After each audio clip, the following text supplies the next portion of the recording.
నమస్తే. మా అత్త మాటకి స్వాగతం అండి. ఈరోజు పీతల ఫ్రై చేస్తున్నానండి.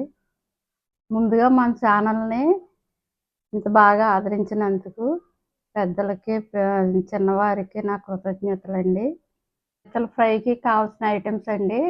పీతలు ఇలా చిన్న చిన్న ముక్కల కింద కట్ చేసుకుని పసుపు, ఉప్పు, కొంచెం అల్లం వెల్లుల్లిపాయ వేసి ఉడికించానండి. ఇలా చిన్న చిన్న ముక్కలు అయితే తొందరగా ఫ్రై అవుతాయి, బాగుంటాయి కూడాను.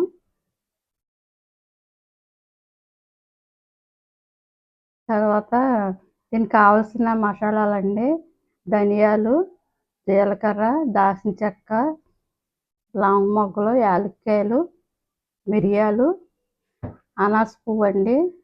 అనాస పువ్వు 2 రెబ్బలు అయితే సరిపోద్ది.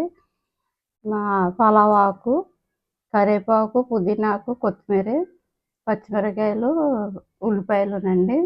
మసాలాలు మెత్తగా గ్రైండ్ చేసుకోవాలండి. ముందుగా ధనియాలు,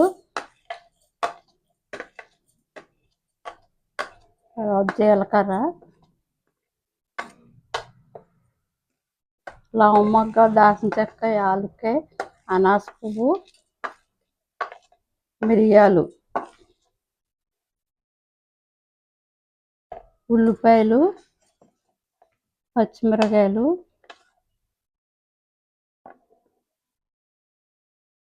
ఇవన్నీ వేసి మెత్తగా గ్రైండ్ చేసుకోవాలండి.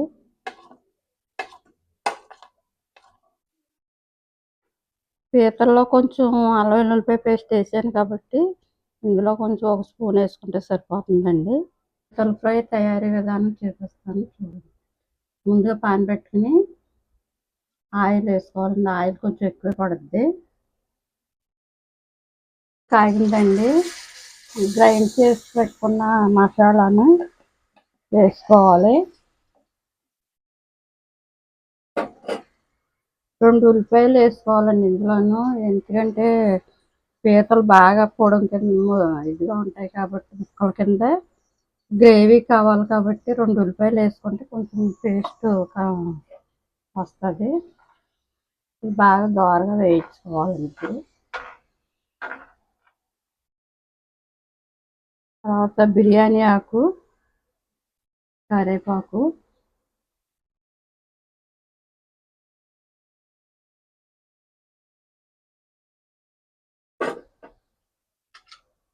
వేసుకుని ఫ్రై చేసుకోవాలండి. ఇలాగా మసాలా దోరగా వేగిందండి.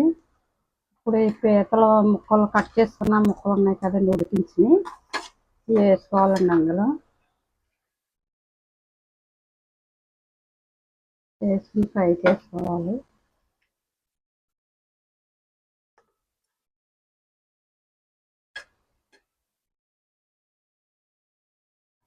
వేగిపోయినాయండి. పీతలు వేగినాయి. ఫైనల్గా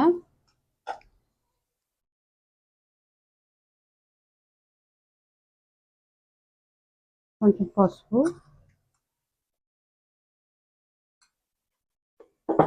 ఇందాక సాల్ట్ వేసాం కాబట్టి ఎక్కువ పట్టదు. ఇప్పుడు కొంచెం సాల్ట్,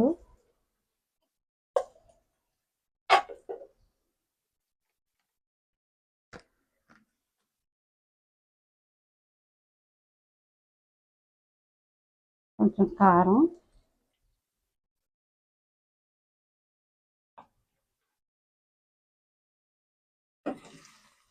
వేసి కలుపుకోవాలండి. అలాగే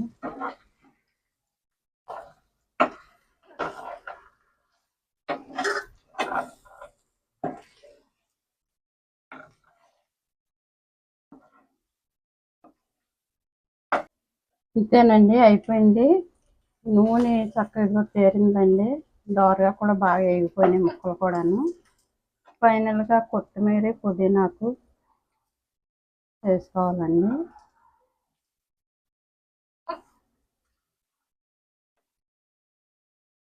ఇంతేనండి పీతల ఫ్రై. ఎలా ఉంది భవ్య? చాలా బాగుందండి. చాలా టేస్టీగా ఉంది అత్తయ్య గారు.